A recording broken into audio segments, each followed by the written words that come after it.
गुरु जी के चरणों में सादर प्रणाम। कोटि कोटि शुक्राना गुरु जी का, लख लख शुक्राना गुरु जी का। गुरु जी सारी संगत के नाल हैं, सबका कल्याण कर रहे हैं, सबका हाथ पकड़े हुए हैं। जय गुरु जी। गुरु जी के आशीर्वाद से साची मनोचा आंटी जी के घर दुर्गापुरी में गुरु जी का ब्लेसिंग डिवाइन अद्भुत सत्संग 28 अप्रैल 2024 को संपन्न हो गया है। गुरु जी सत्संग में आए, सारी संगत को ब्लेस किए। जय गुरु जी। संगत जी, आंटी ने अपने सत्संग में कहा कि वे सन 2000 में छोटे मंदिर अर्थात एम्पायर स्टेट में गुरुजी से मिली थीं। गुरुजी आंखों को देखकर उन्हें लगा कि यह कैसी चमक है और उन्होंने गुरुजी के पैर डर के मारे नहीं छुए। आंटी ने कहा कि बाद में गुरुजी के पैर चूमती थीं। जब उन्होंने गुरुजी को जाना और गुरुजी का अनुभव किया कि कैसी दिव्य शक्ति है गुरुजी की। आंटी ने कहा कि उनका सत्संग वही है जो उन्होंने गुरुजी से सीखा था। आंटी ने कहा कि जब मैं थोड़ी साहसी हो गई, डर खत्म हो गया और गुरुजी से कुछ भी पूछने लगी तो गुरुजी ने जवाब दिया, जाओ अपने पापा से पूछो। संगत जी, आंटी जी ने कहा कि पहले तो उनकी समझ में नहीं आया कि गुरुजी हमेशा लंगर प्रसाद के लिए 3 अन्य लोगों, परिवार के जो लोग नहीं होते थे, उनके साथ बैठने के लिए और लंगर करने के लिए गुरुजी क्यों कहते थे। संगत जी, एक दिन एक वृद्ध मजदूर आंटी जी गंदे कपड़ों में मंदिर आईं। कोई भी संगत उनके साथ बैठना नहीं चाहता था, लेकिन गुरुजी ने आंटी की ओर देखा और उन्हें इस महिला के साथ बैठने को कहा। आंटी ने कहा कि यह एक अजीब अनुभव था, क्योंकि उन्हें लगा कि वह महिला कोई और है और यह आंटी की भी परीक्षा थी कि अन्य लोगों के साथ लंगर प्रसाद करे या न करे, लेकिन गुरुजी की आज्ञा थी, गुरुजी का हुक्म था, तो उन्हें यह करना पड़ा।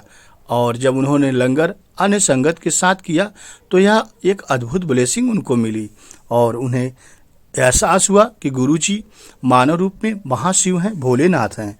जय गुरुजी। संगत जी, आइए गुरुजी का अनोखा डिवाइन सत्संग आगे आंटी जी से, अंकल जी से सुनते हैं, जो आपको बहुत ब्लेस करने वाले सत्संग हैं। तो आप ध्यान से पूरा सुनिए, गुरु जी की ब्लेसिंग लीजिए। जय गुरु जी। आंटी को, आंटी आप प्लीज आए, गुरु जी का सत्संग शेयर करें। जय Guru ji. Am I audible? जी आंटी। जय गुरु जी। शुक्राना गुरु जी। सुनने वाली संगत का, मंदिर मैनेजमेंट कमेटी का, स्पेशली गौरव अंकल का, जिन्होंने ये मौका मुझे फिर से दिया सत्संग करने का। अपने रब की वडियाई करना अपने आप में ही एक बहुत बड़ी बात होती है और हर कोई नहीं कर सकता। तो इस मौके का शुक्राना, गुरु जी का शुक्राना। थैंक यू गुरु जी। सत्संग का मौका गुरुजी ने बहुत बार दिया, बट फिर भी स्टार्टिंग से थोड़ी सी जर्नी शेयर करती हूँ। गुरुजी ने मुझे 2001 में अपनी शरण में बुलाया और अपने दर्शन दिए। घर से ही बुलाया था। मैं गवर्नमेंट स्कूल में टीचर थी। मेरी कलीग को बोला गुरुजी ने कि सारियां नु ट्रक खिंच पाके ले आते, सारियां रोंदियां पी हैं। अब वो मुझे सत्संग सुनाती रहती थी, 2000 से सुना रही थी, लेकिन जब तक रब की मर्जी ना हो तो हम जा भी नहीं सकते। सुन लेती थी, ऊपर जाता था, परेशानियां भी बहुत थी। और जन्माष्टमी वाले दिन, भगवान के जन्मदिन पर ही, क्योंकि गुरुजी में ही सारे भगवान बसते हैं, ऐसे हमने सत्संग सुने हैं और देखा भी है। गुरुजी ने अपनी शरण में लिया और वो दिन था। बहुत सी संगत बोलती है, ये सत्संग मैं बहुत बार शेयर कर चुकी हूँ, जिन्होंने गुरुजी को फिजिकल फॉर्म में देखा है वो सभी ये बोलते हैं कि हमने उस टाइम उनको भगवान नहीं माना, हमें बाद में पता चला, उनको नहीं लगा कि हम भगवान के सामने बैठे हैं। बट मैं तो यही बोलती हूँ कि गुरुजी ने मुझे मनवा दिया, मैंने नहीं माना, उन्होंने मुझे मनवा दिया पहली बार के दर्शनों में कि ये जो सामने बैठे हैं ये कोई ऐसे साधारण इंसान तो बिल्कुल भी नहीं है, कोई साधु संत भी नहीं है, कोई गुरु भी नहीं है, ये एक गॉड है, ये उन्होंने समझा दिया मुझे, और ये उनकी मेहर है, बहुत बहुत उनका शुक्राना। उसके बाद से पीछे मुड़ के नहीं देखा। ये बात अलग है कि मैं गुरुजी से ज्यादा बात कभी नहीं कर पाई, क्योंकि उनकी जो वेव्स थी, वाइब्स थी, उनको सहन करना भी बहुत मुश्किल था। दूर से ही मैं कांपने लग जाती थी, और नजदीक जाते जाते तो मेरे स्वेटिंग हो जाती थी सर्दियों में भी। बट गुरुजी कई बार मुस्कुरा भी देते थे। कर्मास ऐसे थे, कर्मास को काटना था जो रब ने घर से बुलाया। I feel proud some time कि उन्होंने खुद अपने आप बुलाया हम जैसे गंदे इंसानों को, जिन्होंने इतने गंदे कर्म किए। पूरा ही, हम बच्चे अनमेरिड थे, हम सारे चारों ही जाया करते थे जाते जाते। लेकिन मुझे गुरुजी ने बहुत कम माथा टेकने का मौका दिया, मुझे दूर से ही भगा देते थे। चल मास्टर ने ऊपर, तो बहुत रोती थी मैं। मुझे लगता भी था कि मेरे कर्मस खराब हैं, तो मैं माथा भी नहीं टेक सकती। 3-4 महीने ऐसा ही होता रहा। वापसी में मैंने, आज्ञा के टाइम भी उन्होंने मुझे माथा नहीं टेकने देना, और स्टार्टिंग में भी। वापसी में गाड़ी में बैठ के मैं रोती हुई जाती थी। 3-4 महीने के बाद गुरुजी ने मुझे दर्शन दिए मेरे ननिहाल में, जहाँ पे मेरा बचपन बीता है, और मैं 10th में पढ़ती थी। जिस रूम में, उस रूम में गुरुजी ने थर्सडे नाइट को मुझे दर्शन दिए। मेरी चारपाई पे आके बैठ गए, और हमेशा गुरुजी ने मुझे पालंटी या मास्टर ने ही बोला है। उस दिन कहते हैं वेख Manju, He called me by my name, जो कि कभी डिस्कस नहीं हुआ था, लेकिन भगवान को बताने की तो जरूरत भी नहीं होती। कहते मैं मत्था नहीं टेकन देंदा ते कि प्यार नहीं करदा, ਇੱਥੇ रखदा दिल दे विच। हाथ उन्होंने अपने चेस्ट पे रखे, बड़े मुस्कुराए, और आई वाज सो हैप्पी। मुझे लगा लो आज तो मजा आ गया, और मैं गुरुजी की गोदी में चली गई, उनको किस किया। मैंने कहा लॉर्ड कृष्णा की तरह अपने जन्माष्टमी वाले दिन ही मुझे बुलाया, आप मेरे साथ ऐसे शैतानियां कर रहे थे। हंसने लगे, और पूरे उन्होंने चरण खोल दिए, सॉक्स उतार दी, कहते ले मत्था टेक ले। मैंने उनके चरणों में किस किया, उनको हक किया, और मेरा ड्रीम टूट गया। And I was so happy. Next day Friday था, गुरुजी ने डे 1 से मुझे फ्राइडे ही दिया था, और सेम थिंग हैपेंड। गुरुजी कैबिनेट पे बैठे होते थे एम्पायर स्टेट में, उस दिन भी ऐसे ही बैठे थे। मुझे देख के उन्होंने हमेशा अपने चरण ऊपर किए ताकि मैं माथा जमीन पे टेक पाऊं, लेकिन उस दिन उनके होल्ड थे, उन्होंने नीचे किए। मुझे मौका दिया, जो उन्होंने ड्रीम में दिखाया था वो कंप्लीट किया। सेम थिंग मैंने जो ड्रीम में की थी, वो उनके चरणों को लपेटा, किस किया, उनके शूज के ऊपर मैंने पूरी लिपस्टिक लगा दी। तो हंस रहे थे गुरुजी, और मेरे हस्बैंड से बातें करने लगे। मुझे लगा ये तो बड़ा मौके वाली बात है, बड़ी फायदे वाली बात है, गुरुजी का ध्यान ही नहीं है, गुरुजी उधर बातें कर रहे हैं और मैं अपना काम करती रही। लेकिन हम बेवकूफ है ना, ह्यूमन सोचते हैं। उन्होंने मौका दिया था कि मैं डरूं नहीं, क्योंकि मैं डरती थी, तो उन्होंने मुझे मौका देके मेरे डर को भी निकाला, और उन्होंने मुझे ब्लेस किया। बट बात मैं फिर भी कभी नहीं कर पाई। जो भी प्रॉब्लम होती थी, मन में ही माथा टेकती थी, तो बोलाती थी, और गुरुजी उसको अपने आप ही सुन लेते थे, और अपने टाइम पे सॉल्व कर देते थे। क्योंकि हम ह्यूमंस मांगते क्या हैं? घर मांग लिया, गाड़ी मांग ली, बच्चे मांग लिए, बच्चों की शादियां मांग ली। असली चीज मांगने की तो अक्ल ही नहीं थी कि भगवान सामने बैठे हैं। ये समझ आने के बाद भी ये अकल कभी नहीं आई कि इनसे मांगना क्या चाहिए। हमेशा मटेरियल चीजें ही मांग कि गुरुजी ये पूरा करो, गुरुजी ये पूरा करो। उनको तो मालूम ही था, हर चीज उनसे कोई छुपी हुई नहीं थी। जो भी होता था उनके मन में क्लियर होता था। जिस पर्पस से गई थी घर चेंज करने के लिए, जिसके लिए मैं 6 साल से लगी हुई थी, वही उन्होंने 3 मंथ्स में कंप्लीट किया, जहां पर मेरा बजट भी नहीं था, लेकिन मुझे लेना वहां था और उसी घर में मैं हूँ, वहीं से सत्संग कर रही हूँ। और वो गुरुजी ने मुझे दिया, डबल बजट पे दिया। तो ये भगवान ही दे सकते हैं। अरेंज उन्होंने कराया, मुझे तो पता भी नहीं चला कि वो कैसे चीजें होती चली गई। फिर हमने गुरुजी को घर की कीज दी। जब घर लिया उसमें बहुत सारी प्रॉब्लम्स आई। पूरा दिन कोर्ट में मैं रोती ही रही, ये लंबा सत्संग हो जाएगा। बहुत तंग किया उसने, जिससे हमने खरीदा था, बट गुरुजी ने ब्लेस किया हुआ था। फाइनली घर हमें मिला और गुरुजी कहते है कि मैं जो तेन उतो तो थले तक ब्लेस किया। और गुरुजी ने एक कार्ड दिया शादी का, कमांडर शर्मा अंकल की बेटी का था। कहते अटेंड करते ब्लेसिंग ही ब्लेसिंग ने। और एक चीज के साथ कनेक्ट करके गुरुजी ने दूसरी चीज को ठीक किया।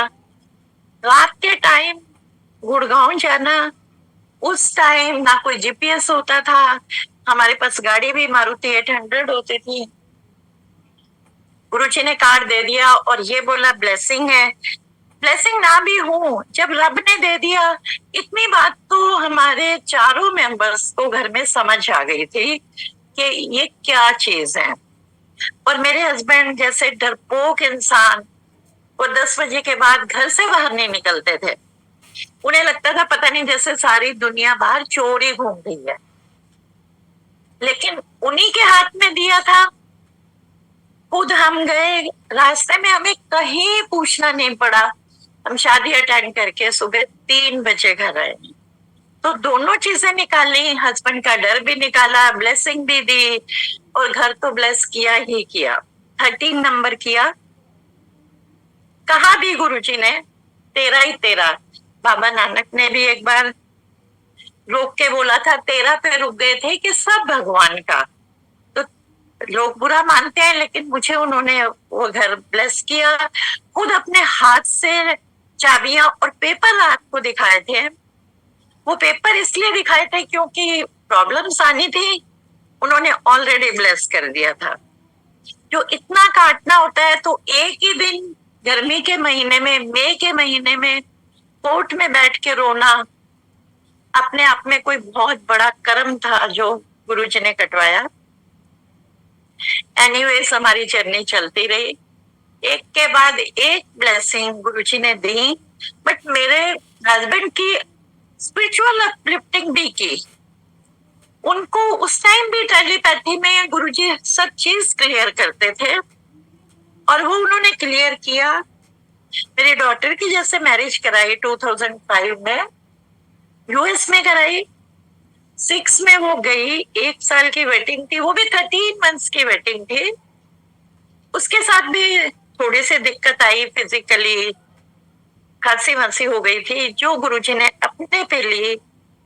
13 मंथ्स में उसे भेजा। उसे भेजते कि अब हम सर्विस क्लास है, तो लिमिटेड इनकम होती है। डबल रेट का घर दिलवा दिया, फिर गाड़ी चेंज करा दी, फिर डॉटर की शादी करा दी, फिर डॉटर की सिस्टर इन लॉ की मैरिज भी हमारे घर से करा दी, और 2007 आ गया। जब जैसे ही डॉटर गई 6 में, कुछ टाइम के बाद गुरुजी कहते हैं मेरे हस्बैंड को, जा अमेरिका घूमा, कुड़ी नु मिला। उस टाइम तक हमारा बैंक बैलेंस 0, और मैं बहुत परेशान कि गुरुजी ने तो ऐसे बोल दिया जैसे यहाँ से उठ के दिल्ली में कहीं रजौरी तक ही जाना है, पैसे कहाँ से आएंगे। पर हम दिमाग लगाते हैं ना, इंसान है। गुरुजी ने वो भी अरेंज कराया। 7 में 16 मार्च को गुरुजी ने 7 में मेरे हस्बैंड को यूएस भेजा, और 2007 31 मई को यूएस में ही थे, गुरुजी ने समाधि ले ली। पैसे भी अरेंज कराए और न्यू लाइफ भी दी। ये मैंने बहुत बार क्लियर किया है। गुरुजी ने क्लियर जो शिव जी की प्रतिमा है बीचों बीच, उसके अंदर टैंक में मेरे हस्बैंड की बॉडी दिखाई थी मुझे गुरुजी ने। उस टाइम गुरुजी फिजिकल फॉर्म में थे और मैं मंदिर में थी, बट ये विजन में दिखाया था गुरुजी ने। और मैं देख रही हूँ एक आंटी और भी लेटी हुई है वहां, उनका भी कुछ ऐसे बॉडी नहीं हिल रही है। तो मैं मन में सोचती हूँ कि ऐसे तो यहाँ पे खत्म हो जाएंगे ये सोचते हुए मैं हॉल में जाकर ध्यान लगा लेती हूँ। 3-4 घंटे बीत जाते हैं। मैं फिर आती हूँ कि गुरुजी को रिक्वेस्ट करती हूँ, गुरुजी प्लीज इनको बाहर निकाल दो। तो वहां गुरुजी मुझे खड़े मिलते हैं और कहते हैं कुछ नहीं होंदिया गैरनू, चाहे अपनी जान ना देनी पड़े। और उन्होंने वो क्लियर भी किया कि इनकी जगह बदलवा रहे थे यूएस भेज के न्यू लाइफ देके। 7 में उनकी लाइफ खत्म थी। संगत जी सोचो उस टाइम कितना हमारे साथ ट्रेजिक हो जाता अगर ऐसी कोई हैपनिंग हो जाती, लेकिन इस रब ने हमें बचाया। और न्यू लाइफ कौन दे सकता है? एक भगवान दे सकता है, कोई ऐसे साधु संत पंडित मौलवी नहीं दे सकते। 7 में फिर गुरुजी ने 16 मार्च को फ्राइडे के दिन ही, डेट नहीं बताई, लेकिन हमारे साथ जो हुआ वो 16 मार्च का ही हमने कराया। ने पूछा गुरुजी से कि गुरुजी किस डेट को कराएं? कहते तू कोई भी करा ले। और फ्राइडे को हम दर्शन करके एयरपोर्ट छोड़ने गए और उसके साथ एक कनेक्टिंग सत्संग है। मेरे फादर बिल्कुल नहीं मानते गुरुजी को, कुछ भी बोलने के लिए वो रेडी रहते हैं। अब ब्रदर मेरा है नहीं, हम 3 सिस्टर्स हैं। डॉटर भी यूएस चली गई थी और दोनों सिस्टर्स भी बाहर थी। तो अकॉर्डिंगली जो रिलेटिव्स के अकॉर्डिंग मेरे पापा को एयरपोर्ट जाना चाहिए था, बट वो नहीं गए क्योंकि हमें गुरुजी के दर्शन करने थे और उनको नहीं जाना था। तो वो नहीं गए, वो घर से ही बाय करके चले गए। तो उस दिन मैं बड़ा ही रोई थी। पर उससे पहले मैं गुरुजी को ये प्रे करती थी कि मैंने भगवान के दर्शन किए, तो मेरे पेरेंट्स को भी कराओ। आप चाहे उनको ब्लेस करो या नहीं करो, लेकिन आप उनको दर्शन जरूर दो एक बार। अब 16 मार्च तो हो ही गई थी। नेक्स्ट 23 मार्च को मेरे पापा ने मुझे खुद बोला कि तेरे गुरुजी के पास जाना है। बहुत गुस्सा आया मुझे उस टाइम। तो मैं कब से बोल रही थी, बताती भी थी तो उठपटांग बोल देते थे। बट देन आई रिकॉर्ड कि मैंने गुरुजी से खुद ही तो मांगा हुआ है कि इनको दर्शन दो। तो गुरुजी ने उनको भी फिजिकली दर्शन दिए। उसके बाद टाइम ही कितना रह गया था, अप्रैल का और मई का मंथ था, फिर गुरुजी ने चोला ही छोड़ दिया। तो मन की हमारे हर प्रेयर को सुनते हैं। चाहे सच कोई बात नहीं की, लेकिन गुरुजी ने उन्हें फिजिकली दर्शन भी दिए और लंगर भी खिलाया। तो जैसा कि हम सुनते भी आए हैं और देखते भी आए हैं कि एक भी मेंबर घर का आता है तो उसे गुरुजी ब्लेस करते हैं, पूरे परिवार को करते हैं, और वो किया। और लॉन्ग उसके बाद लेटर ऑन मेरे पापा को प्रोस्टेट कैंसर हुआ, जो बिना ऑपरेशन के गुरुजी ने क्योर किया। वो माने या ना माने, बट गुरुजी ने अपने सारे काम किए। हर फैमिली मेंबर को वो उसी तरह ब्लेस करते हैं। 2001 में जैसे मैं गई थी, तो मैंने जैसे सत्संग शेयर किया कि मेरा ननिहाल जो है, ननिहाल में मेरा बचपन बीता है, क्योंकि पापा की जॉब रेलवे में थी और वहां कई बार ऐसे छोटे छोटे जगहों पर स्कूल नहीं होते थे। तो मेरे मामा मामी से मुझे बहुत प्यार था। और उन्हीं दिनों मेरी मामी को हार्ट अटैक आया और उनकी ओपन हार्ट सर्जरी थी, विच वॉज वेरी सीरियस। 2001 में आज से पहले तो टेक्नोलॉजी उतनी एडवांस नहीं थी, अब तो बहुत चेंजेस हो गए हैं। तो डॉक्टर्स ने बोला हुआ था कि चांसेस बहुत कम है, लेकिन उनका भी स्पिरिचुअल लेवल बहुत स्ट्रांग था। मैंने गुरुजी का जैसे पेंडेंट पहनते थे उस टाइम, गोल्ड में बनवा के और गुरुजी से ब्लेस करवा के पहनते थे।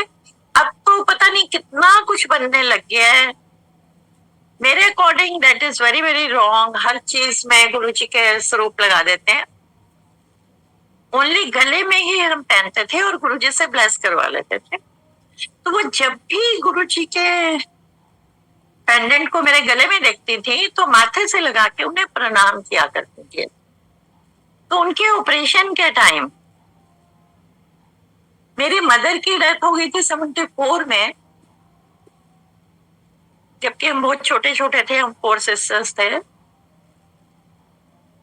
तो उस टाइम मेरी मामी मुझे बोलती हैं, सब ड्रीम में चल रहा है कि तेरी मदर की डेथ नहीं हुई है, वो रूठ के गई है और मैं उनको ढूंढने जा रही हूँ। तो संगत जी आप देखो, उनको ढूंढने के लिए वो कहाँ जाएंगी और उधर से वो सीरियस है। तभी गुरुजी आके खड़े होते हैं साक्षात, कहते तेनू की पता अमेरिका गई कनेडा गई, तू बैठ जा, तू कितने नहीं जाना। और आप देखिए संगत जी, उनका ऑपरेशन बिल्कुल successful, she was completely all right. अभी 1-1.5 साल पहले उनकी डेथ हुई है। तो गुरुजी अपने भक्तों के आगे चाहने वालों का भी पूरा ध्यान रखते हैं, हर तरह से उन्हें ब्लेस करते हैं। अब तो उनका सारा परिवार ही, मेरे मामा मामी का, पूरी तरह से गुरुजी से जुड़ा है। वीकली सत्संग भी कराते हैं। तो बहुत कुछ हो गया। हालांकि वो गुरुजी को नहीं मानते थे, पर जिसको भी मानते थे पूरे मन और तन भी लगाते थे, धन भी लगाते थे, मन से भी करते थे, पूरी सेवा करते थे। सम्मेलन हुआ करते थे उनके यहाँ पे। अब वो गुरुजी को भी मानते हैं। हर चीज को टाइम टाइम होता है, क्योंकि जब तक गुरुजी चोले में थे इतनी ज्यादा संगत नहीं थी और किसी को समझाएं भी तो उन्हें समझ में नहीं आता था। जिसको गुरुजी ने जोड़ना होता था तो अपने अकॉर्डिंग बुला लेते थे। जैसे मेरे जैसे तुच्छ इंसान को, जिसको उस टाइम साउथ दिल्ली का कुछ आइडिया भी नहीं था, लाजपत नगर से ज्यादा हम कहीं दूर नहीं जाते थे, और गुरुजी ने यहाँ नॉर्थ दिल्ली से, शालीमार बाग से हमें वहां बुलाया, जो हमारे लिए एक बहुत बड़ा अमेजिंग एक्सपीरियंस था। और वहां जाके तो ऐसा लगता था कि हेवन में आ गए हैं। जो वो ईयर्स हमारे गए, वो गोल्डन ईयर्स थे जो लाइफ में कभी नहीं आ सकते। सामने भगवान बैठे हैं और हम उनको देख रहे हैं। इससे बड़ी क्या बात हो सकती है। कोई भी क्वेश्चन आता था, गुरुजी से पूछ आते थे, जवाब मिल जाता था, और फिर हम उसको करने में हमें कोई टेंशन ही नहीं होती थी। बट सिखाया गुरुजी ने धीरे धीरे कि शब्द बानी सुनो, जिससे तुम्हें तुम्हारे जवाब मिले। क्योंकि अब हम डायरेक्ट जवाब नहीं ले सकते। टेलीपैथिकली मेडिटेशन में बैठे हैं, गुरुजी के स्वरूप को लेके बैठे हैं, तब हम अपने जवाब ले सकते हैं। बहुत सारी ऐसी चीजें होती हैं जो हम किसी से शेयर भी नहीं कर सकते, लेकिन हमें आंसर चाहिए होता है तो वो गुरुजी हमें देते हैं। हमें सिर्फ उनसे जुड़ना है। सही मेरी डॉटर के साथ जब उसको भेजा गुरुजी ने 6 में, यहाँ से 5 में शादी करा के 6 में भेजा, वहां जाते गुरुजी ने उसे शिव पुराण एक ब्लेस करके दी, 2 स्वरूप ब्लेस करके दिए, और कहते हैं कि बहुत चंगी कुड़ी है, मैं आप छड़ के आवांगा। उन्होंने मेरे हस्बैंड को बोला था, और उधर प्लेन में 2 सीटें खाली थी, जिसमें उसे फील हो रहा था कि मेरे साथ कोई बैठा हुआ है, और गुरुजी ऑलरेडी बोल चुके थे, और ऐसे फूलों की तरह छोड़ के आए, उसकी लाइफ को वहां सेट किया। धीरे धीरे बहुत सारी चीजें उसके लाइफ में गुरुजी ने चेंज की। जॉब भी उसे दी, यहाँ के लाइसेंस पे उसने ड्राइविंग भी स्टार्ट कर दी, उसके ड्राइविंग का बड़ा अमेजिंग सत्संग हुआ उसके साथ।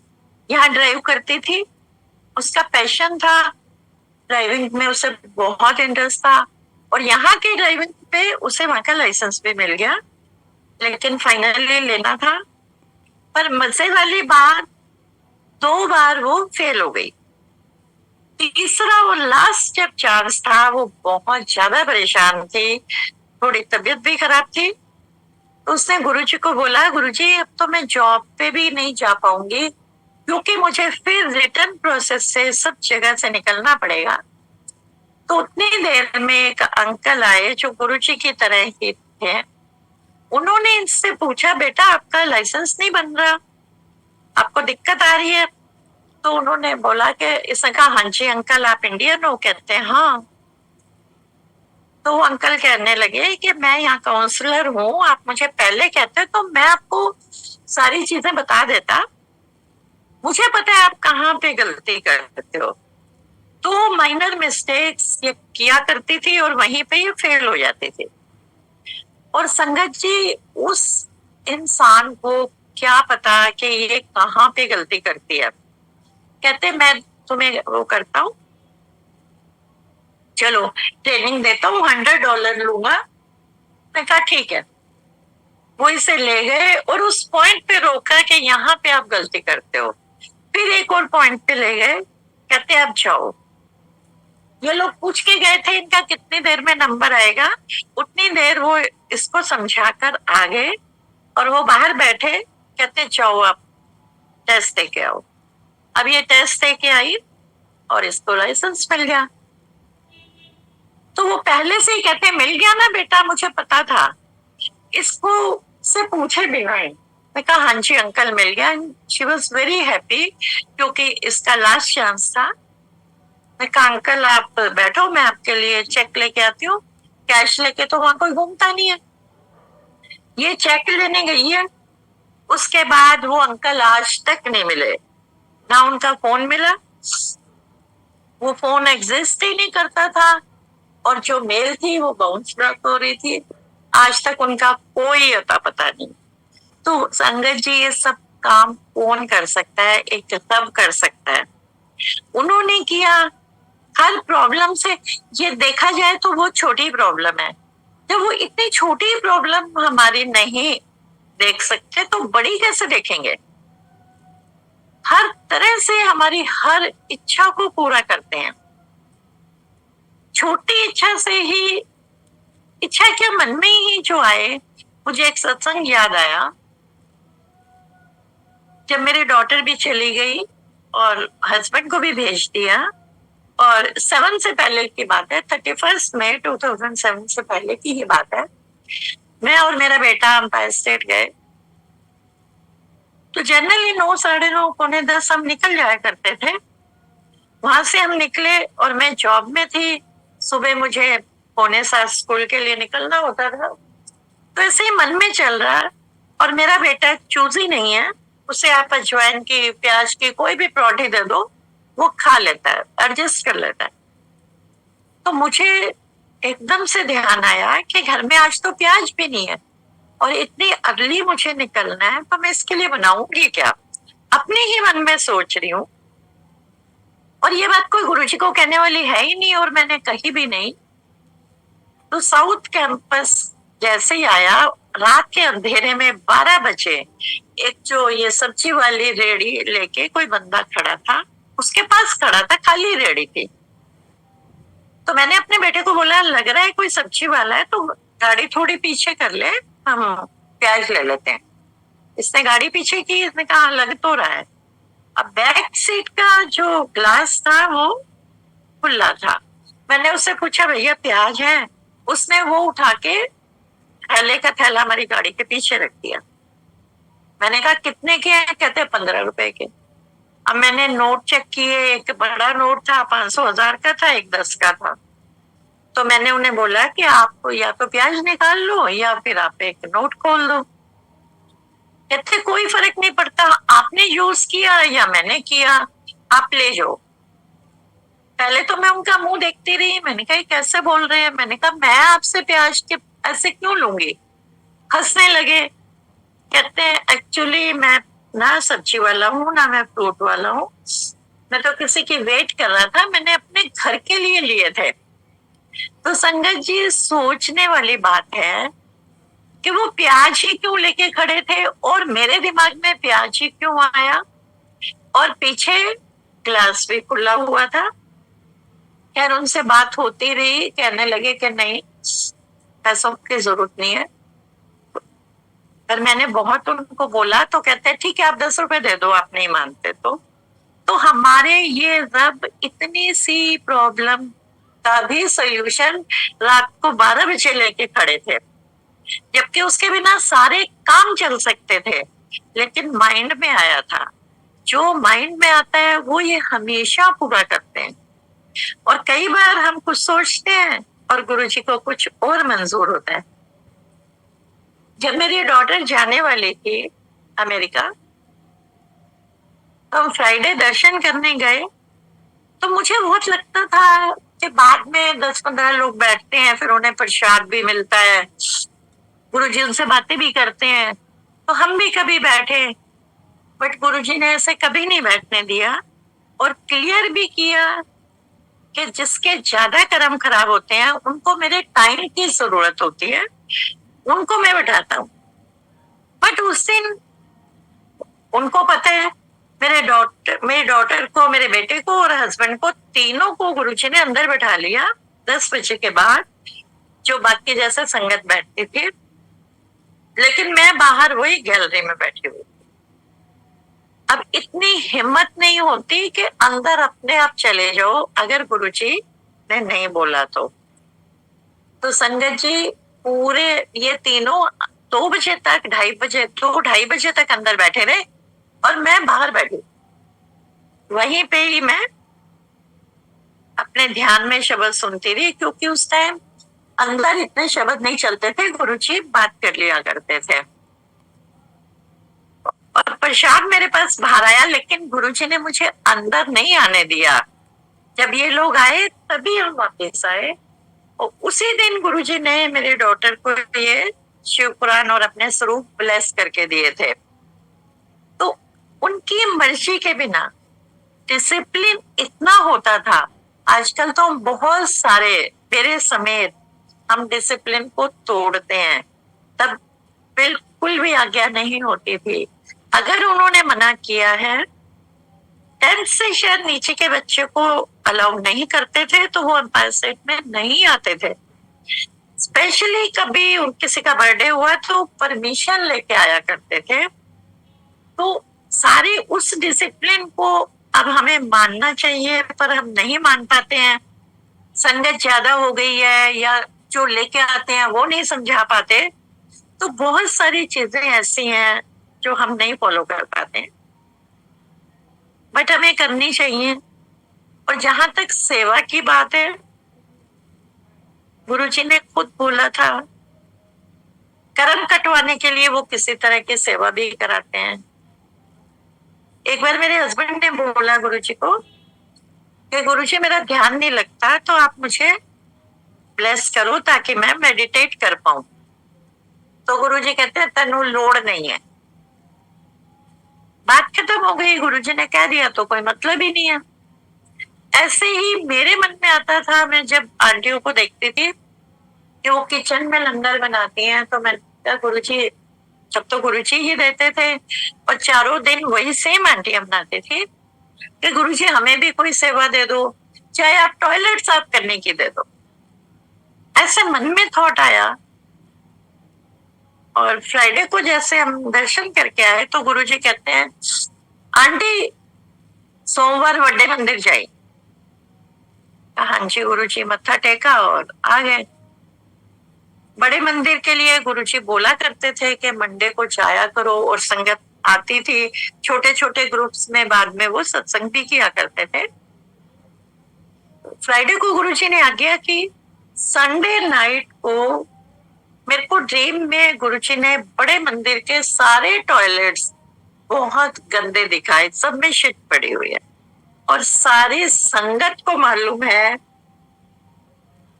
कि बड़े मंदिर में कितनी सफाई है, टॉयलेट्स गंदे हो ही नहीं सकते।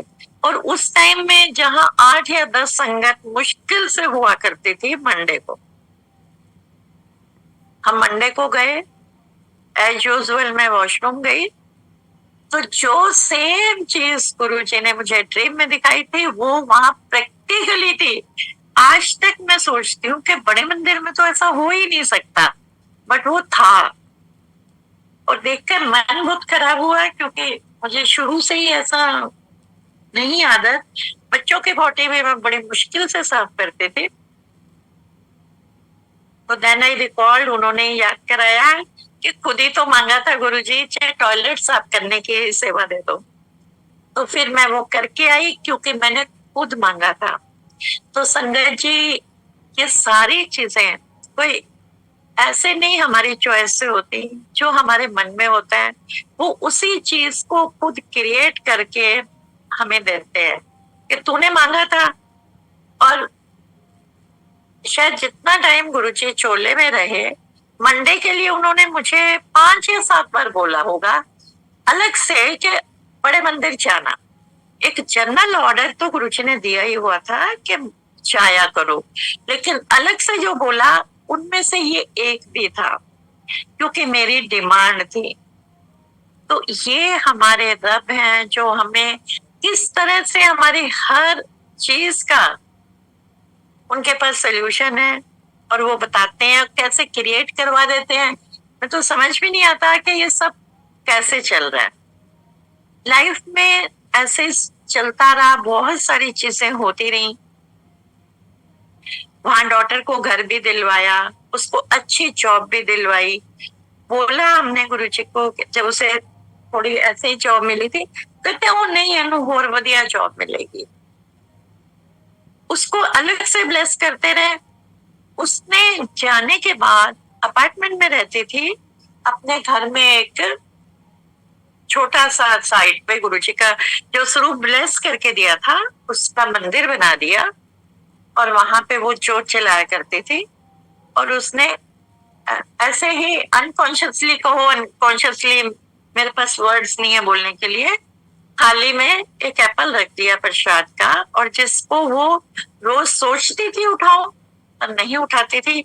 आज उठाती हूँ, कल उठाती हूँ, करते करते 2-2.5 महीने बीत गए और शिवरात्रि आ गई, और उसने उसे उठाया, एज इट इज फ्रेश था, सबको खिलाया कि डिवाइन प्रसाद बन गया गुरुजी का। और मेरे से पूछा भी कि एप्पल कितने दिन बाहर ठीक रहता है। मैंने कहा तुम्हारे कंट्री का तो पता नहीं, क्योंकि मैं तो कभी गई नहीं थी। इंडिया में तो 2-3 दिन से ज्यादा रहता ही नहीं है, उसकी स्किन ही अजीब सी हो जाती है। तब उसने मुझे बताया कि बिल्कुल फ्रेश था, ये गुरुजी ने ही उसे फ्रेश रखा हुआ था, और वो डिवाइन बनाना था। लेकिन घर में होता है ना, उसके ब्रदर इन लॉ को लगा के शायद मैनिपुलेशन है, और ये नेचुरल भी है। जो नहीं मानता उसे तो ऐसे लगता ही है कि यहाँ की वेदर कंडीशंस ऐसी हैं, इसलिए ये ठीक है। तो वो किसी और गुरु को मानते थे, उसने भी इसे वो करने के लिए वहां पे एक एप्पल रख दिया कि मैं इसे बताऊंगा कि ऐसा कुछ होता नहीं है, ये सब वेदर कंडीशंस की वजह से हुआ है। लेकिन वो तो 3-4 दिन के अंदर ही पूरे अपार्टमेंट में स्मेल आ गई। उस एप्पल को, जो नेचुरल चीज है वो होनी ही थी, ये तो गुरुजी ने इसे वो डिवाइन बना के देना था, और वो दिया। देन वहां के उनके फैमिली मेंबर्स ने, उन्होंने फिर गुरुजी को माना भी और बोला भी कि वी आर सॉरी, हमारा कुछ पर्पस ऐसा था, तुम्हें बताना चाह रहे थे। लेकिन हम क्या भगवान को चैलेंज कर सकते हैं? हर एक के अपने थॉट्स हैं, वो जो भी करें, उन्हें जैसा भी लगे वो करते हैं। हर चीज गुरुजी ने एक भगवान कर सकता है ना, वो वाले मैं सत्संग आपको सुना रही हूँ। आपको अपना पिछला बर्थ कौन बता सकता है? कहने को पंडित वगैरह बोलते हैं, लेकिन वो कुछ सच्चाई नहीं होती। जैसे मैंने स्टार्टिंग में बोला कि 74 में मेरी मदर की डेथ हो गई थी, छोटे छोटे थे, 4 बहनें थी। तो मेरे मन में कहीं ना कहीं ये रहता था कि मेरी मदर की सोल कहाँ गई। क्योंकि उस टाइम एक तो लाइफ इतनी टफ हो गई थी, सब कुछ बड़ा बेकार हो गया था। तो ये मैं सोचती रहती थी। मेरी सबसे छोटी सिस्टर थी, जब सेकेंड बेटी 97 में बॉर्न हुई, तब तक मैंने सच फिजिकली गुरुजी के दर्शन नहीं किए थे, लेकिन मेरे ड्रीम में मेरी मदर ने आके मुझे बोला कि मुझे मेरा घर मिल गया और मैं अपने घर में आ रही हूँ, मेरी डॉटर की छोटी बेटी के फॉर्म। क्योंकि मैंने सोचा था, मेरा ब्रदर नहीं था, इसकी सेकंड भी डॉटर हो रही थी, तो मुझे लगा कि इससे तो एक ही बेटी रहती, दो हो रही हैं। कहीं ना कहीं इंडियन थॉट्स कह सकते हो। और क्योंकि अपना ब्रदर नहीं था तो भी एक वो चीज थी। एनीवेज, वो बात खत्म हो गई। तो मेरी मदर मुझे ड्रीम में कहती हैं, और मैं लॉजिक बहुत लगाती हूँ। गुरुजी ने भी मुझे कहा था, मास्टर नहीं है किंतु परंतु है। तो वो पहले ही मेरी मदर ने मुझे जवाब दे दिया, कहते तू की चाह रही सी, मैं ना पैदा हुआ थे। अब मैंने तो मन में सोचा था, वो ड्रीम में आके उन्होंने मुझे बोला कि मैं ना पैदा हुआ, तेन पता है मैं कितनी जगह कितने जन्म लिते, कितने कितने पैदा हुई, कितने कितने मरी, तो मैनू अपना फाइनल ठिकाना मिले। सुबह उठ के मैं बड़ा ही रोई कि मैंने क्या सोचा। बट कहीं ना कहीं ये दिमाग में था कि कहीं मेरे ऐसे ही विचार हैं, मैं सोचती थी, या ये ठीक है, ऐसा क्या है, ये चलता रहता था। और जब मैं 2001 में गुरुजी के पास आई, तो मुझे एकदम याद आया कि मैं ये गुरुजी से पूछती हूँ। तो गुरुजी ने यस बोला। मैंने कहा गुरुजी, मैंने मतलब बहुत शॉर्ट में, उनसे ज्यादा बात कर ही नहीं सकते थे। तो कहते हैं हाँ, जो तूने देखा है वो बिल्कुल ठीक है। तो पिछला बर्थ भी कौन बता सकता है? ये रब बता सकते हैं। हमारी हर जर्नी को वो क्लियर करते हैं। जो जो क्वेश्चंस हैं मेरे साथ तो एटलीस्ट, बाकी और संगत के साथ, सभी के साथ होता है, मैं कोई अलग नहीं हूँ। जो आपके मन में आता है वो क्लियर करते हैं। ये वो भगवान है जो कलयुग में हमें मिले, जिनके हमने दर्शन किए। बहुत प्राउड फील होता है कि हमने भगवान को देखा है, भगवान को छुआ है, उनके साथ टाइम स्पेंड किया है। तो हमें शुक्राना करना चाहिए हर चीज के लिए। ये नहीं कि ये चीज नहीं मिली तो चलो उससे पूछते हैं, उससे पूछते हैं। हमने कर्मास को तो काटना ही काटना है, और वो कटवा भी रहे हैं, हर तरह से कटवा रहे हैं। जो 10% है वो भी नहीं कटते, और हमारे नाक में दम हो जाता है। और पूरे दे दे तो हमें पता चल जाए हम कहाँ पे स्टैंड करते हैं। हम अपने आप में प्राउड बहुत फील करते हैं कि हम कुछ है, लेकिन हम कुछ भी नहीं है।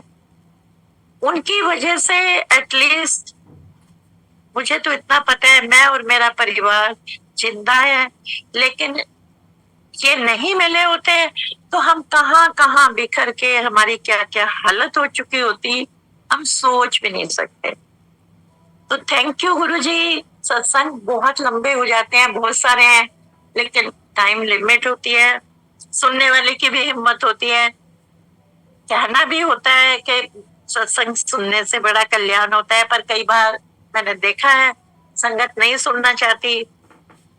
कुछ एक सत्संगों में देखा है वो प्रसाद लेके उठना शुरू कर देते हैं, जबकि ये गुरुजी का डिसिप्लिन नहीं था। सत्संग अगर हो रहा है, अगर वो 10 बार भी सुन रहा है तो ये मैंडेटरी है कि उसे सुने।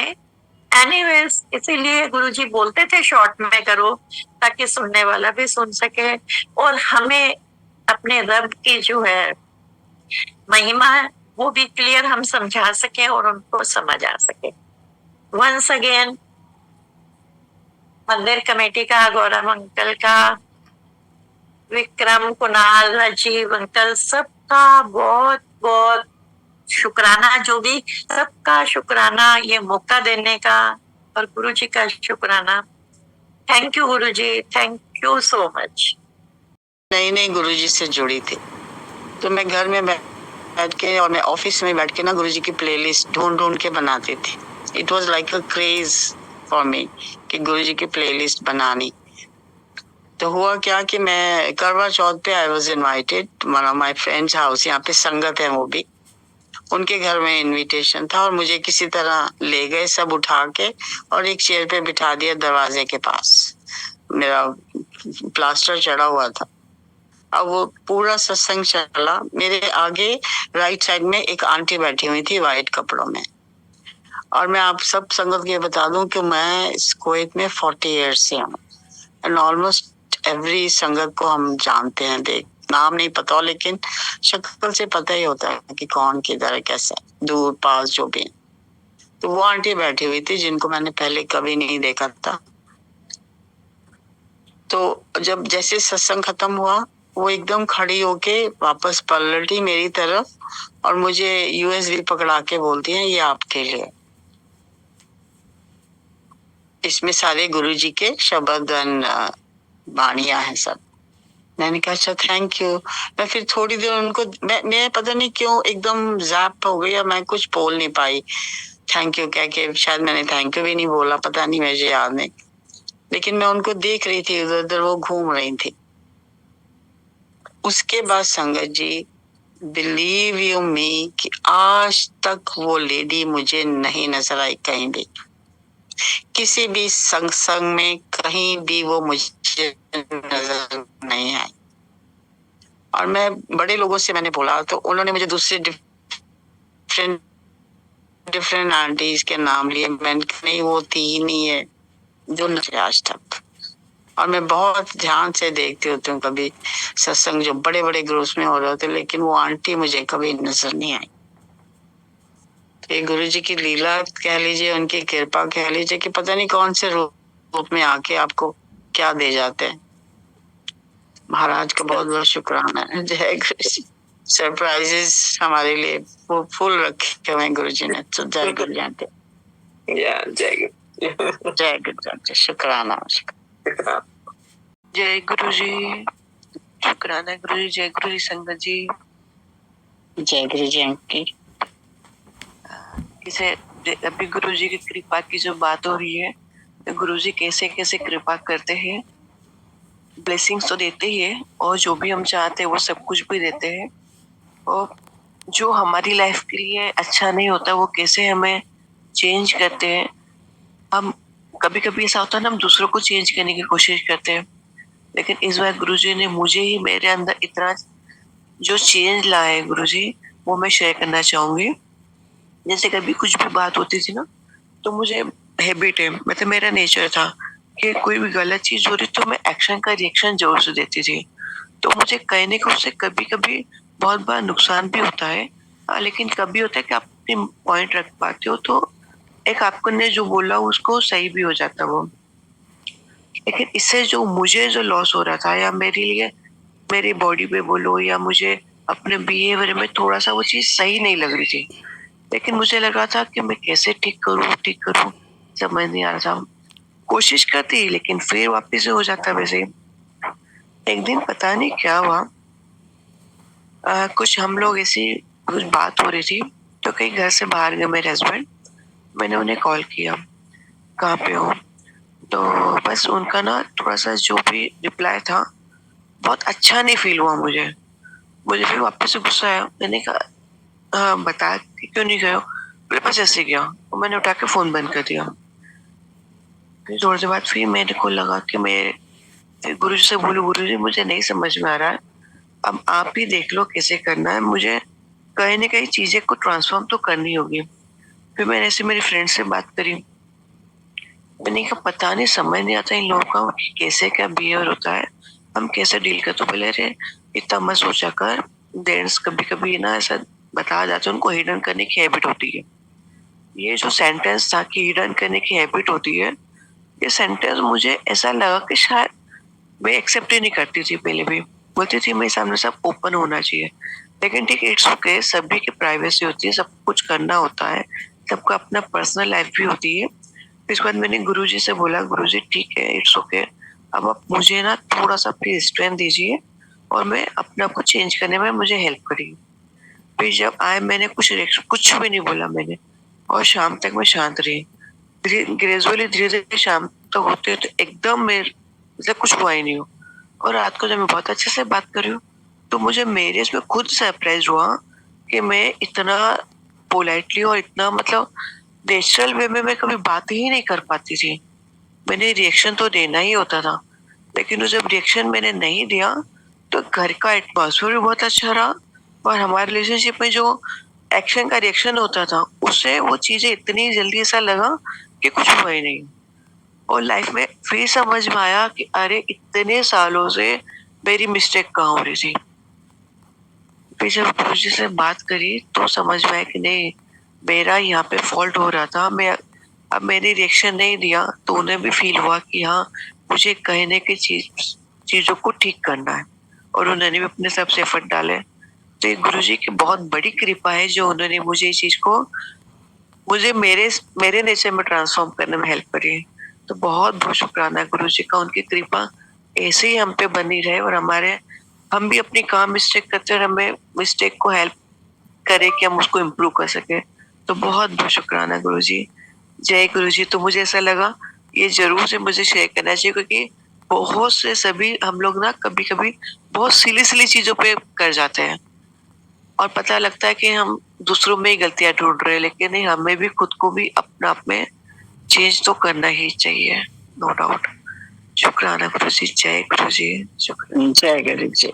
वैसे भी आंटी बोलते हैं ना गुरु जी कि कोई आपको कुछ भी कह जाए, आप सीधा मेरे पास आके मेरे स्वरूप से बात करो और फिर गुरु जी हैंडल करेंगे उसको। तो आप खुद मत जज बनिए, गुरु जी को बना दीजिए तो गुरु जी अपने आप कर देंगे ठीक। अच्छा बुरा जो भी है, हमें तो कभी समझ नहीं आती, ऐसे लगता है कि बुरा है, बट हो सकता है हमारे अच्छे के लिए हो। पर वो गुरु जी देखते हैं ना, सब करते हैं, सब क्या सब करते। और उसके बाद इतना इधर पे सब इतना सेटिस्फेक्शन है। नहीं तो अगर मैं छोटा सा रिएक्शन देती तो फिर वो 3-4 दिन फिर डिस्टर्ब होते हैं। अब मैंने नहीं दिया तो खुद को अपने आप को मैंने अप्रिशिएट किया कि अरे वाह, मैंने रिएक्शन देना बंद कर दिया। तो बहुत बहुत बड़ा। गुरु जी ये भी बोलते हैं ना कि मैं बैठा हूँ तो तुम आपस में अगर कुछ भी करोगे तो मैं फिर तुम्हारे सबके स्क्रूज कसूंगा। तो इसलिए कहते गुरु जी कहते हैं मेरे को बोलो आके, मैं अपने आप ठीक कर दूं। बिल्कुल सही बात। जय गुरु जी। जय गुरु जी। जय गुरु जी। वैसे भी कहते हैं ना, हस्बैंड वाइफ में आपस में प्यार होना चाहिए, घर में सुख शांति आप रखें। बिल्कुल सही बात है, बिल्कुल सही बात है। तो गुरु जी देख ही रहे हैं, बैठे हुए हैं हमारे इधर सबके बीच में, और सभी को ट्रांसफॉर्म होना है, सबको लाइफ में चेंजेस तो लाने ही है। कभी किसी का आएगा, हर एक समय किसी किसी कुछ कुछ चेंज होगा ही होगा। वैसे भी कहते हैं कि जैसे कहते हैं अगर माँ की गोदी में बच्चा जब तक बैठा है ना तब तक वो सेफ है। माँ ने उसके सारे काम करने हैं, माँ को हर चीज का उसका पता है, सब कुछ करेगी, उसका गंदा भी साफ करेगी जब तक बच्चा गोदी में है। जैसे वो गोदी से उतरा फिर वो माँ की हेडेक नहीं होती, फिर वो गिरता पड़ता इधर गंदा होता। तो सेम थिंग है, जब तक हम गुरुजी की गोदी में बैठे गुरुजी हमारा पूरा सब ख्याल। जब हम अपने कहते हैं ना खुद अपने मोतबर बनेंगे तो फिर जी गुरुजी भी अपने कहते हैं ना जाओ फिर अपना खेल खुद ही खेलो। तो जय गुरुजी आंटी। जय गुरुजी। आज का आंटी कभी कभी दिल करता सुनते रहे, सुनने में बड़ा अच्छा लगता है। शुक्राना गुरुजी का। आंटी चोला गुरुजी का बहुत प्यारा लग रहा है। आज मैं इधर आ रही थी अपने वर्क पे तो मुझे 3 बटरफ्लाई इसी रंग की चोले में नजर आई, बिल्कुल। और मैं शुक्राना कर रही थी, और जब आपका ये दरबार देखा गुरु महाराज का तो फिर डबल शुक्राना। तो बहुत बहुत शुक्राना कि आज गुरुजी ने बड़े टाइम बाद मुझे अपने दर्शन दिए बटरफ्लाई में। असे चंगे माड़े तेरे गुरुजी सानू बख्शो, असे कितने पाप बतेरे गुरुजी सानू बख्शो। शुक्राना। बहुत सारे आंसर मिलते हैं आंटी सत्संग से, बहुत सारे आंसर मिलते हैं। शुक्राना शुक्राना शुक्राना। आंटी अभी एक गुरुजी ने ना यहाँ पे एक नई संगत बनाई है, तो वो भी 2 दिन पहले मैंने गुरुजी को बोला, मैं क्या गुरुजी कोई नियर बाय की संगत दे दो ताकि सियाटल जाना होता है। तो देखो 2 दिन पहले गुरुजी को कहा और मंडे को उनका फोन आ गया कि आपका ये वाला नंबर है, आप कहाँ रहते हो। तो मैंने गुरुजी का शुक्राना किया और उसका नाम भी गुरुप्रीत था। मैं कहा मुझे तो आप गुरुजी ने आपका नाम दिया है, संगत दी है, क्योंकि आपका नाम ही गुरुप्रीत है, आप तो गुरु की प्रीत। तो शुक्राना, बहुत बहुत शुक्राना कि वो सुनते हैं आंटी हमारी सारी बात। 6 ओके। तो शुक्राना मेरे दादा का, नई संगत दी है, सब कुछ दे रहे हैं, सब कुछ कर रहे हैं। बस गुरुजी हमें बस जैसे आप चाहते हो हम वैसा बन जाएं। तो उसी आंटी ने एक सत्संग सुनाया था, तो मैंने ऐसे इस प्लेटफॉर्म पे शेयर किया हुआ है, आप नहीं थे आंटी। शुक्राना मेरे गुरुजी का। उनका ना, उनके अंकल का यहाँ ट्रकिंग का काम है, तो वो ना उनके हाथ में ना 6 तोले का ब्रेसलेट था, तो कहीं पता नहीं कहाँ मिसप्लेस हो गया वो काम में। तो जब वो स्पोकन पहुंचने लगे तो उनको याद आया कि मेरे हाथ में ब्रेसलेट ही नहीं है। तो उन्होंने अपना पूरा ट्रक छाना, सब जगह देखा, नहीं मिला। तो फिर उन्होंने गुरुजी को अर्जी लगाई, गुरु महाराज मेरा ब्रेसलेट नहीं मिल रहा। तो गुरुजी ने उनको टेलीपैथी में किया, जिथे तू वेट कराया सी उथे वापस जा। तो आंटी वहां पे संगत जी, वहां इतने ट्रक आते हैं, मतलब बहुत ट्रक आते हैं, वहां पे वेट होता है कि कितने आप कितना लोड लेके जा रहे हो रोड पे। तो शुक्राना गुरुजी का, जब वो वापसी वहां जाते हैं तो उनको अपना ब्रेसलेट वहीं मिलता है, और वो आके अपनी आंटी को बोलते हैं कि मन गए तेरे गुरुजी नू। तो शुक्राना गुरु महाराज का, जो उन्होंने इतना प्यारा सत्संग और अंकल को अपने साथ जोड़ा।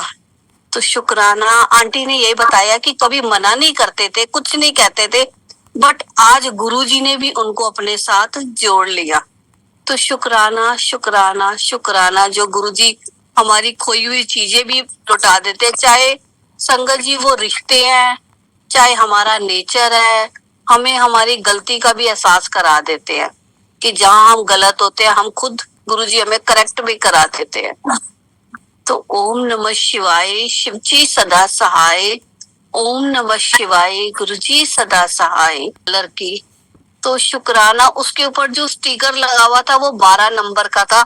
तो मैं कहा गुरुजी 12 ज्योतिर्लिंग है, तो गुरु महाराज आप आए हो, क्योंकि व्हाइट की गाड़ी डुगरी में गुरु महाराज की है। तो गुरु महाराज आपका अनंतम अनंतम अनंतम शुक्राना, जो आपने बच्चे की जान बख्शी, सर्वदा भला करना, सबनो निरोगी काया देना। जय गुरु जी आंटी, शुक्राना गुरु जी महाराज का। आंटी आज ना कईयों के ना आपकी तरफ से पता नहीं, जब प्लेलिस्ट चल रही थी ना तब भी म्यूट हुए हुई थी कई संगत, आप भी म्यूट थी, आपकी भी आवाज आ रही थी, साथ में प्लेलिस्ट शब्दवाणी चल रही थी, और 1-2 संगतों के और भी अनम्यूट थे आंटी, उनकी भी आवाजें आ रही थी। तो संगतें ना बीच में लिख भी रही थी आपको।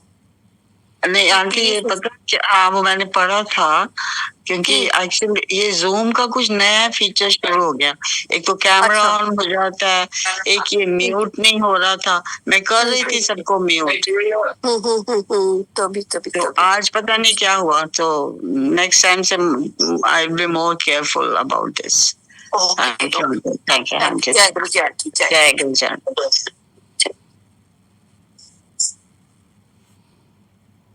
ठीक है, गुरु जी का बहुत बहुत शुक्राना। गुरु जी तुहाडे चरणों च बहुत प्यार ना प्रणाम।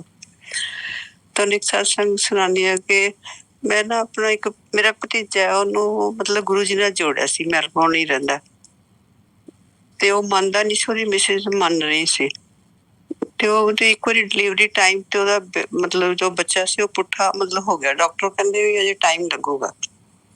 ਉਹਦੀ ਮਿਸਿਸ ਕਹਿੰਦੀ ਕਿ ਤੂੰ ਮੈਨੂੰ ਗੁਰੂ ਜੀ ਦਾ ਸਰੂਪ ਮੇਰੇ ਕੋਲ ਰੱਖ ਦੇ ਲੇਬਰ ਰੂਮ 'ਚ, ਤੇ ਮੇਰੇ ਨਾ ਮੋਬਾਈਲ ਤੇ ਸ਼ਬਦ ਲਾ ਦੇ, ਗੁਰੂ ਜੀ ਦਾ ਮੰਤਰ ਜਾਪ ਲਾ ਦੇ।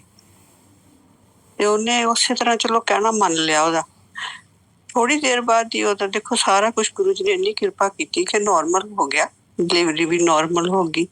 बाद च ਉਹਦਾ फोन आया, ਇਹਨਾਂ ਦੇ ਮੇਰੇ ਭਤੀਜੇ ਮਤਲਬ ਮੇਰੇ ਹਸਬੈਂਡ ਦਾ ਭਤੀਜਾ ਸੀ, ਕਹਿੰਦਾ ਤੇਰੇ ਗੁਰੂ ਨੂੰ ਮੰਨ ਗਿਆ ਆਂਟੀ ਮੈਂ ਤਾਂ।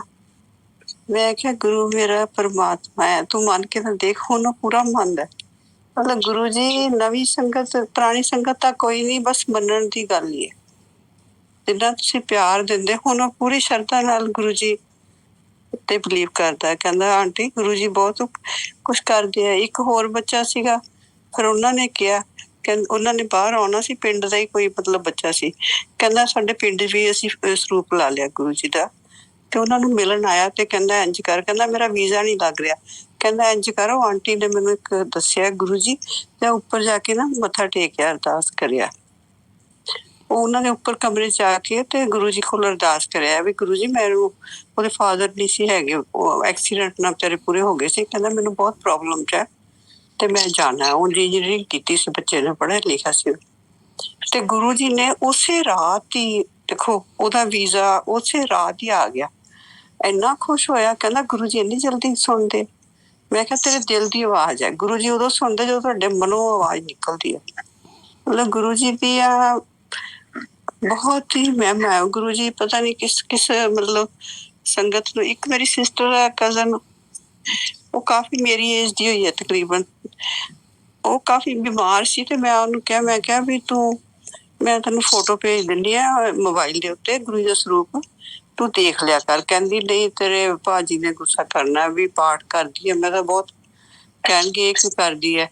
ਮੈਂ ਕਿਹਾ ਤੂੰ ਲੁਕੋ ਕੇ ਰੱਖ ਲਾ। ਕਹਿੰਦੀ ਠੀਕ ਹੈ ਮੈਂ ਕੱਲੀ ਦੇਖ ਲਿਆ ਕਰੂੰ। ਮੈਂ ਕਿਹਾ ਤੂੰ ਕੱਲੀ ਦੇਖ ਲਿਆ ਕਰ, ਕੋਈ ਗੱਲ ਨਹੀਂ, ਵੀ ਗੁਰੂ ਜੀ ਨੇ ਕਿਰਪਾ ਕਰਨੀ ਆ, ਤੂੰ ਕੱਲੀ ਕਰ ਲਿਆ ਕਰ, ਤੂੰ ਕ੍ਰਿਟੀਸਾਈਜ਼ ਜ਼ਰੂਰ ਕਰਾਉਣਾ। ਨਾਲੇ ਮੈਂ ਕਿਹਾ ਮੈਨੂੰ ਵੀ ਨਹੀਂ ਚੰਗਾ ਲੱਗੂ ਕੋਈ ਗੁਰੂ ਜੀ ਬਾਰੇ ਕੋਈ ਗਲਤ ਬੋਲੇ, ਮੈਂ ਕਿਹਾ ਮੇਰੇ ਕੋਲ ਵੀ ਬਰਦਾਸ਼ਤ ਨਹੀਂ ਹੁੰਦਾ। ਤੇ ਕਹਿੰਦੀ ਠੀਕ ਹੈ। ਉਹਨੇ ਨਾ ਥੋੜੇ ਦਿਨ ਹੀ ਮਤਲਬ ਕਿ ਉਹਨੂੰ ਜਿਸ ਤਰ੍ਹਾਂ ਪੂਰੀ ਲੱਗਣ ਲੱਗ ਗਈ ਗੁਰੂ ਮਹਾਰਾਜ ਨਾਲ, ਮਤਲਬ ਕਿ ਉਹਦਾ ਮਨ ਕਰੇ ਕਿ ਫਟਾਫਟ ਇਹ ਬਾਹਰ ਜਾਣ ਤੇ ਮੈਂ ਮਤਲਬ ਕਿ ਵੱਡੇ ਸਾਰੇ ਟੀਵੀ ਦੇ ਉੱਤੇ ਲਾ ਲਵਾਂ। ਉਹ ਜਦੋਂ ਕਹਿੰਦੀ ਬਾਹਰ ਚਲਾ ਗਿਆ ਉਹਦੇ ਹਸਬੈਂਡ, ਤਾਂ ਉਹ ਸਕਰੀਨ ਤੇ ਲਾ ਕੇ ਨਾ ਗੁਰੂ ਜੀ ਦਾ ਮਤਲਬ ਸੁਣਦੀ ਸੀ। ਇੱਕ ਵਾਰੀ ਗੁਰੂ ਜੀ ਨੇ ਨਾ ਪ੍ਰਸ਼ਾਦ ਵਰਤਾ ਰਹੇ ਸੀਗੇ, ਮਤਲਬ ਕਿ ਉਹਦੇ 'ਚ ਸੰਗਤ ਜਿਸ ਤਰ੍ਹਾਂ ਆਪਣੇ ਮਤਲਬ ਕੋਈ ਲਾਈਵ ਲਾਇਆ ਹੋਣਾ ਗੁਰੂ ਜੀ ਦਾ, ਤੇ ਉਹਨੇ ਨਾ ਸੋਫੇ ਤੋਂ ਉੱਠੀ ਜਾ ਕੇ ਨਾ ਆਪਣੇ ਦੋਨੇ ਹੱਥ ਅੱਗੇ ਕਰ ਲਏ। ਕਹਿੰਦੀ ਗੁਰੂ ਜੀ ਮੈਨੂੰ ਵੀ ਪ੍ਰਸ਼ਾਦ ਦੇ ਦਿਓ। ਬੜੀ ਮਤਲਬ ਕਿ ਉਹਦੀ ਭਾਵਨਾ ਹੋਏਗੀ। ਕਹਿੰਦੀ ਮੈਨੂੰ ਨਾ ਦੋਨਾਂ ਹੱਥਾਂ 'ਚ ਫ੍ਰੈਗਰੈਂਸ ਬਹੁਤ ਦੇਰ ਤੱਕ ਰਹੀ, ਬਹੁਤ ਦੇਰ ਤੱਕ ਮੇਰੇ ਕੋਲ। ਕਹਿੰਦੀ ਤੇਰਾ ਤੋਂ ਬਹੁਤ ਥੈਂਕਸ। ਕਹਿੰਦੀ ਦੇਖੋ ਗੁਰੂ ਜੀ ਨੇ ਉਹਨੂੰ ਮਤਲਬ ਫ੍ਰੈਗਰੈਂਸ ਦੇ ਕੇ ਆਪਣੇ ਨਾਲ ਪਰਮਾਨੈਂਟ ਹੀ ਜੋੜ ਲਿਆ ਤੇ ਉਹਦੀ ਹੈਲਥ ਬਿਲਕੁਲ ਇੰਪਰੂਵ ਹੋ ਗਈ। ਜਿਹੜੀ ਕਿ ਉਹਨੂੰ ਫੜ ਕੇ ਲੈ ਕੇ ਜਾਂਦੇ ਸੀ, ਉਹਦੀ ਬਾਈਪਾਸ ਸਰਜਰੀ ਹੋਈ ਸੀ। ਕਹਿੰਦੀ ਮੈਂ ਤਾਂ ਬਿਲਕੁਲ ਠੀਕ ਹੋ ਗਈ, ਮੈਨੂੰ ਗੁਰੂ ਜੀ ਨੇ ਬਹੁਤ ਕਿਰਪਾ ਕੀਤੀ। ਮਤਲਬ ਕਿ ਸੰਗਤ ਜੀ ਵੀ ਤੁਸੀਂ ਮਤਲਬ ਪਰਮਾਤਮਾ ਨੂੰ ਕੋਈ ਵੀ ਫਾਰਮੈਲਿਟੀ ਨਹੀਂ ਕਰਦੇ, ਦਿਲੋਂ ਪਿਆਰ ਕਰਦੇ ਆ ਤਾਂ ਤੁਹਾਡੇ ਤੇ ਬਹੁਤ ਕਿਰਪਾ ਹੁੰਦੀ ਹੈ, ਬਹੁਤ ਕਿਰਪਾ ਹੁੰਦੀ। ਮੈਨੂੰ ਵੀ ਥੋੜਾ ਉਹਨਾਂ ਨੇ ਦੱਸਿਆ ਨਾ, ਇੱਕ ਤਾਂ ਛੋਟਾ ਜਿਹਾ ਸਤਸੰਗ ਹਾਸੇ ਜਿਹੇ ਵਾਲਾ ਹੀ ਹੈ। ਵੈਸੇ ਮੈਂ ਨਾ ਇੱਕ ਵਾਰੀ ਡੁਗਰੀ ਚਲੀ ਗਈ। ਡੁਗਰੀ ਮੈਂ ਜਾਣਾ ਸੀਗਾ ਪਰ ਸਾਡਾ ਲੇਬਰ ਲੱਗੀ ਸੀ, ਤਾਂ ਮੈਂ ਕਿਹਾ ਮੈਂ ਨਹੀਂ ਜਾ ਰਹੀ। ਮੈਂ ਆਪਣੇ ਹਸਬੈਂਡ ਨੂੰ ਕਿਹਾ ਵੀ ਲੇਬਰ ਲੱਗੀ, ਤੁਸੀਂ ਇਕੱਲੇ ਮੱਥਾ ਟੇਕ ਆਓ। ਕਹਿੰਦੇ ਠੀਕ ਹੈ ਮੈਂ ਜਾਣਾ। ਇੱਕ ਦਾ ਟਾਈਮ ਸੀਗਾ ਤੇ ਮਤਲਬ ਚੱਲ ਪਏ ਘਰੋਂ। ਫਿਰ ਮੇਰੇ ਮਨ 'ਚ ਵੀ ਆਇਆ ਵੀ ਮੈਂ ਵੀ ਚੱਲਦੀ ਹਾਂ। ਮੈਂ ਇਹਨਾਂ ਨੂੰ ਕਿਹਾ, ਮੈਂ ਕਿਹਾ ਇਹਨਾਂ ਨੇ ਚਾਬੀ ਚੁੱਕੀ, ਮੈਂ ਕਿਹਾ 1 ਮਿੰਟ ਰੁਕ ਜਾਓ, ਆਪਣੇ ਸਰਵੈਂਟ ਹੈਗਾ, ਲੇਬਰ ਤਾਂ ਬਾਹਰ ਹੀ ਕੰਮ ਕਰਦੀ ਹੈ, ਇਹ ਬੈਠੂਗਾ। ਤੇ ਮੈਂ ਕਿਹਾ ਮੈਂ ਵੀ ਆਉਂਦੀ ਹਾਂ। ਮੈਂ ਫਟਾਫਟ ਲਾਈਟ ਆਫ ਸੀ ਸਟੋਰ ਦੀ, ਤੇ ਫਟਾਫਟ ਮੈਂ ਹੈਂਗਰ 'ਚ ਇੱਕ ਸੂਟ 2 ਕੱਢੇ, ਜਿਹੜਾ ਮੇਰੇ ਹੱਥ 'ਚ ਆਇਆ ਮੈਂ ਪਾ ਕੇ ਤੇ ਚਲੀ ਗਈ। ਹੈਗੇ ਨਵੇਂ ਸੀਗੇ ਵੈਸੇ, ਟੇਲਰ ਦੇ ਹੀ ਬਣੇ ਹੋਏ, ਮਤਲਬ ਸਿੱਧੇ ਹੀ ਆਏ ਹੋਏ ਸੀ। ਉੱਥੇ ਗਈ ਤਾਂ ਥੋੜੇ ਅਸੀਂ ਲੇਟ ਹੋ ਗਏ ਸੀਗੇ ਤੇ ਅੰਦਰ ਤਾਂ ਮਤਲਬ ਨਹੀਂ ਅਸੀਂ ਜਾ ਸਕੇ, ਜਿੱਥੇ ਮਤਲਬ ਕਿ ਸੰਗਤ ਅੰਦਰ ਵੀ ਬੈਠ ਜਾਂਦੀ ਸੀ। ਥੱਲੇ ਦਰਪਲ ਬਣਿਆ ਹੁੰਦਾ ਲੰਗਰ ਹਾਲ ਦਾ, ਸੈਪਰੇਟ ਵੀ ਬਣਿਆ ਅੰਦਰ ਨਾ ਮੰਦਿਰ ਦੇ, ਜਿਵੇਂ ਕਾਮਨ ਲਾਈਨ 'ਚ ਹੀ ਲੱਗੇ ਅਸੀਂ ਜਾ ਕੇ। ਕਹਿੰਦੇ ਅੰਦਰ ਖਤਮ ਹੋ ਚੁੱਕਿਆ, ਵੀ ਸਫਾਈ ਹੋ ਰਹੀ ਹੈ ਲੰਗਰ ਦੀ। ਉੱਥੇ ਲੱਗੇ ਤੇ ਮੇਰੇ ਕੋਲ ਨਾ ਕੋਈ ਸੇਵਾਦਾਰ ਆ ਗਏ। ਕਹਿੰਦੇ ਪਹਿਲਾਂ ਮੈਨੂੰ ਇਹ ਦੱਸੋ ਜੀ, ਤੁਸੀਂ ਸੇਵਾਦਾਰਾਂ ਦੀ ਗੱਲ ਮੰਨਦੇ ਆ ਕਿ ਨਹੀਂ ਮੰਨਦੇ, ਕਿ ਗੁਰੂ ਜੀ ਦੀ ਮੰਨਦੇ ਆ? ਮੈਂ ਕਿਹਾ ਜੀ ਗੁਰੂ ਜੀ ਸਾਡੇ ਪਰਮਾਤਮਾ ਨੇ, ਉਹਨਾਂ ਦੀ ਤਾਂ ਅਸੀਂ ਹਰ ਇਸ਼ਾਰਾ ਹੀ ਮੰਨਦੇ ਆ। ਨਹੀਂ ਪਹਿਲਾਂ ਮੈਨੂੰ ਦੱਸੋ ਸੇਵਾਦਾਰਾਂ ਦੀ ਗੱਲ ਮੰਨਦੇ ਆ? ਮੈਂ ਕਿਹਾ ਹਾਂਜੀ, ਸੇਵਾਦਾਰ ਵੀ ਗੁਰੂ ਜੀ ਦਾ ਹੀ ਹੁਕਮ ਹੁੰਦਾ, ਅਸੀਂ ਮੰਨਦੇ ਹੀ ਆ। ਕਹਿੰਦਾ ਫਿਰ ਨਾ ਕੱਪੜੇ ਧੋ ਕੇ ਪਾ ਕੇ ਆਇਆ ਕਰੋ। ਇਹ ਮੈਂ ਇੰਨੀ ਹੈਰਾਨ ਹੋਈ, ਕਿਉਂਕਿ ਉਹ ਟੇਲਰਾਂ ਕੋਲੋਂ ਕੱਪੜੇ ਆਏ ਸੀ। ਹੋ ਸਕਦਾ ਉਹ ਕੱਪੜੇ, ਉਹ ਨਸ਼ਾ ਪਤਾ ਕੋਈ ਖਾਧਾ ਹੋਵੇ ਟੇਲਰ ਨੇ, ਵੀ ਕੋਈ ਹੱਥ ਲੱਗੇ ਹੋਣ ਕੱਪੜਿਆਂ ਦੇ, ਤਾਂ ਉਹ ਅਣਸੀਤਾ ਹੀ ਕੱਪੜਾ ਮਤਲਬ ਜਿਸ ਤਰ੍ਹਾਂ ਆਇਆ ਉਵੇਂ ਮੈਂ ਪਾ ਕੇ ਚਲੀ ਗਈ। ਕਹਿੰਦੇ ਕੱਪੜੇ ਧੋ ਕੇ ਪਾ ਕੇ ਆਇਆ ਕਰੋ, ਇੱਕ ਨਹਾ ਕੇ ਆਇਆ ਕਰੋ। ਮੈਂ अर्ਲੀ ਮਾਰਨਿੰਗ ਨਹਾ ਲੈਂਦੀ ਹਾਂ 1 ਵਜੇ ਤੱਕ, ਮਤਲਬ ਕਿ ਜਦੋਂ ਮੰਦਰ ਜਾਂਦੀ ਹੈ ਤਾਂ ਦੁਬਾਰਾ ਨਹਾ ਕੇ ਜਾਂਦੀ ਹੈ, ਮਤਲਬ ਫਰੈਸ਼ ਜੀ ਪੂਰੀ ਤਰ੍ਹਾਂ। ਉਹ ਮੈਂ ਜਲਦੀ ਚਲੀ ਗਈ। ਫਿਰ ਮੇਰੇ ਦਿਮਾਗ, ਫਿਰ ਮੈਂ ਕਿਹਾ, ਮੈਂ ਉਹਨਾਂ ਨੂੰ ਇਹੀ ਕਿਹਾ, ਮੈਂ ਕਿਹਾ ਤੁਸੀਂ ਗੁਰੂ ਜੀ ਹੋ? ਮੈਂ ਕਿਹਾ ਮੈਨੂੰ ਕਿਉਂ ਫੀਲ ਹੋ ਰਿਹਾ ਕਿ ਤੁਸੀਂ ਗੁਰੂ ਜੀ ਹੋ? ਉਹਨਾਂ ਨੇ ਮੈਨੂੰ ਇਹ ਨਹੀਂ ਕਿਹਾ ਕਿ ਮੈਂ ਗੁਰੂ ਜੀ ਕਿਵੇਂ ਆ, ਮਤਲਬ ਉਹਨਾਂ ਨੇ ਇਹ ਲਫ਼ਜ਼ ਹੀ ਨਹੀਂ ਬੋਲਿਆ। ਮੈਂ ਉਹਨਾਂ ਨੂੰ ਸਮਾਈਲ ਦੇ ਦਿੱਤੀ। ਕਹਿੰਦੇ ਨਹੀਂ, ਤੁਸੀਂ ਜੇ ਉੱਚੇ ਹੋਣਾ ਹੈ ਨਾ, ਅੰਦਰ ਬਾਹਰ ਜਾਂਦੇ ਆ ਗੁਰੂ ਜੀ ਨੂੰ ਨਾ ਮਿਲ ਕੇ ਜਾਇਆ ਕਰੋ। ਜਦੋਂ ਕਮਰੇ ਚੋਂ ਬਾਹਰ ਨਿਕਲੋ, ਅੰਦਰੋਂ ਨਿਕਲੋ, ਗੁਰੂ ਜੀ ਨੂੰ ਮਿਲੋ ਜੇ ਆਪਣੀ ਅਵਸਥਾ ਉੱਚੀ ਕਰਨੀ ਹੈ। ਬਸ ਇਹ ਗੱਲਾਂ ਉਹਨਾਂ ਨੇ ਮੇਰੇ ਨਾਲ ਕੀਤੀਆਂ। ਮੈਨੂੰ ਦਿਮਾਗ 'ਚ 2 ਵਾਰੀ ਮੈਂ ਉਹਨਾਂ ਨੂੰ ਕਿਹਾ, ਮੈਂ ਕਿਹਾ ਤੁਸੀਂ ਮੈਨੂੰ ਗੁਰੂ ਜੀ ਲੱਗਦੇ ਆ। ਉਹਨਾਂ ਨੇ ਫਿਰ ਵੀ ਨਹੀਂ ਕਿਹਾ ਵੀ ਤੁਸੀਂ ਕੀ ਕਹੀ ਜਾਂਦੇ ਜੋ ਮੈਨੂੰ। ਬਾਅਦ 'ਚ ਕਹਿੰਦੇ, ਇੱਕ ਸੇਵਾਦਾਰ ਨੂੰ ਆਵਾਜ਼ ਮਾਰੀ, ਕਹਿੰਦੇ ਆਂਟੀ ਨੂੰ 2 ਜਲ ਦੇ, ਅੰਮ੍ਰਿਤ ਦੇ ਬੋਤਲਾਂ ਦੇ ਦੇ। ਮੈਂ ਕਿਹਾ ਜੀ ਮੇਰੇ ਹੱਥ 'ਚ ਫੜੀ ਹੋਈ ਹੈ 1 ਬੋਤਲ ਤੇ ਵੀ ਮੈਂ ਲੈ ਚੁੱਕੀ ਅੰਮ੍ਰਿਤ। ਨਹੀਂ, ਕਹਿੰਦੇ ਮੈਂ ਕਹਿ ਰਹੀ ਹਾਂ ਲੈ ਲਓ। ਮੈਂ ਫੜ ਲਈ। ਫਿਰ ਕਹਿੰਦੇ ਆਂਟੀ ਅੱਗੇ ਆ ਕੇ ਲੰਗਰ ਲਓ ਪਹਿਲਾਂ। ਮੈਂ ਕਿਹਾ ਜੀ ਦੇਖੋ 2 ਹੀ ਸਿਰਫ ਮੇਰੇ ਅੱਗੇ ਲਾਈਨ ਦੇ ਬੰਦੇ ਖੜੇ ਆ, ਮੈਂ ਲਾਈਨ ਕਿਉਂ ਤੋੜਾਂ? ਮੈਂ ਇਹਨਾਂ ਨੂੰ ਪਹਿਲਾਂ ਸੇਵਾ, ਇਹਨਾਂ ਦੀ ਵਾਰੀ, ਇਹਨਾਂ ਨੂੰ ਲੈਣ ਦਿਓ ਤੁਸੀਂ। ਤੁਹਾਨੂੰ ਜਦ ਮੈਂ ਕਹਿ ਰਿਹਾ ਤੁਸੀਂ ਅੱਗੇ ਆ ਕੇ ਲੰਗਰ ਲਓ। ਅੱਛਾ, ਮੈਂ ਉਹਨਾਂ ਦਾ ਤੋੜ ਕੇ ਅੱਗੇ ਚਲੀ ਗਈ। ਮੇਰੇ ਦਿਮਾਗ 'ਚ ਬਿਲਕੁਲ ਮਤਲਬ ਉੱਤੇ ਪਰਦਾ ਪਾ ਕੇ ਰੱਖਿਆ। ਮੈਂ ਜਾ ਕੇ ਲੰਗਰ ਲਿਆ। ਉਦੋਂ ਉਹਨਾਂ ਉੱਥੋਂ ਕਾਰ 'ਚ ਹੀ ਬੈਠਣ ਦਾ ਸੀਗਾ ਮਤਲਬ ਸਿਸਟਮ ਉਸ ਟਾਈਮ। ਇਹ ਥੋੜ੍ਹੀ ਸਾਲ ਕੁ ਦੀ ਪਹਿਲਾਂ ਦੀ ਗੱਲ। ਜਦੋਂ ਕਾਰ 'ਚ ਬੈਠੀ, ਇੱਕਦਮ ਸਾਰਾ ਰੀਲ ਜੀ ਰਮਾਲ ਹੋ ਗਈ ਕਿ ਉਹ ਗੁਰੂ ਜੀ ਆਪ ਹੀ ਸੀ। ਮਤਲਬ ਕਿ ਮੈਨੂੰ ਜੋ ਮੇਰੇ ਨਾਲ ਉਹ ਗੱਲਾਂ ਕਰਕੇ ਗਏ। ਫਿਰ ਮੇਰੇ ਹਸਬੈਂਡ ਦਾ ਨੰਬਰ ਲਿਆ, ਕਹਿੰਦੇ ਨੰਬਰ ਦੇ ਦੇ ਮੈਨੂੰ ਆਪਣਾ, ਮੈਂ ਤੈਨੂੰ ਫੋਨ ਕਰੂੰਗਾ। ਤੇ ਮਤਲਬ ਕਿ ਉਹ ਇਹੋ ਜਿਹੇ ਐਕਸ਼ਨ ਤਾਂ, ਮਤਲਬ ਤੁਸੀਂ ਜਿਵੇਂ ਕਿਹਾ ਵੀ ਗੁਰੂ ਜੀ ਕਿਸੇ ਰੂਪ 'ਚ ਵੀ ਆ ਸਕਦੇ ਆ, ਗੁਰੂ ਜੀ ਕਿਸੇ ਰੂਪ 'ਚ ਵੀ ਤੁਹਾਨੂੰ ਮਿਲ ਜਾਂਦੇ ਆ। ਮੈਨੂੰ ਅੱਜ ਉਹ ਤੁਹਾਡੇ ਨਾਲ ਸ਼ੇਅਰ ਕਰਨ ਨੂੰ ਦਿਲ ਕੀਤਾ। ਮੈਨੂੰ ਬੜਾ ਅੱਛਾ ਲੱਗਿਆ ਸੀ ਵੀ ਗੁਰੂ ਜੀ ਨੇ, ਮੈਂ ਲੇਟ ਸੀ ਭਾਵੇਂ ਕਿਵੇਂ ਵੀ ਗਈ, ਪਰ ਗੁਰੂ ਜੀ ਨੇ ਆਪਣਾ ਪਿਆਰ ਮਤਲਬ ਦਿਖਾਇਆ। ਫਿਰ ਮੈਨੂੰ ਉਸ ਤੋਂ ਬਾਅਦ ਮੈਂ ਆਪਣੀ ਬੁਟੀਕ ਨੂੰ ਪੱਕਾ ਹੀ ਕਹਿ ਦਿੱਤਾ ਕਿ ਮੇਰਾ ਭਾਵੇਂ ਸਿਲਕ ਦਾ ਸੂਟ ਹੋਵੇ ਚਾਹੇ ਦੂਜਾ ਹੋਵੇ, ਵੀ ਮੈਂ ਨਾ ਦੂਸਰਾ ਤਾਂ ਮੈਂ ਘਰੇ ਧੋ ਲੈਂਦੀ ਹਾਂ, ਸਿਲਕ ਦਾ ਮੈਂ ਕਿਹਾ ਪਲੀਜ਼ ਮੇਰਾ ਡਰਾਈ ਕਲੀਨ ਕਰਾ ਕੇ ਦਿਆ ਕਰ। ਤੇਰੀ ਲੇਬਰ ਪਤਾ ਨਹੀਂ ਕਿਹੜਾ ਨਸ਼ਾ ਪਤਾ ਕਰਦੀ ਹੈ। ਵੀ ਮੈਨੂੰ ਤਾਂ ਵਾਰਨਿੰਗ ਮਿਲ ਗਈ ਗੁਰੂ ਜੀ ਦੇ ਮੰਦਿਰ 'ਚ ਵੀ ਕੱਪੜੇ ਧੋ ਕੇ ਪਾ ਕੇ ਆਉਣੇ ਆ। ਚਲੋ ਥੈਂਕ ਗੁਰੂ ਜੀ।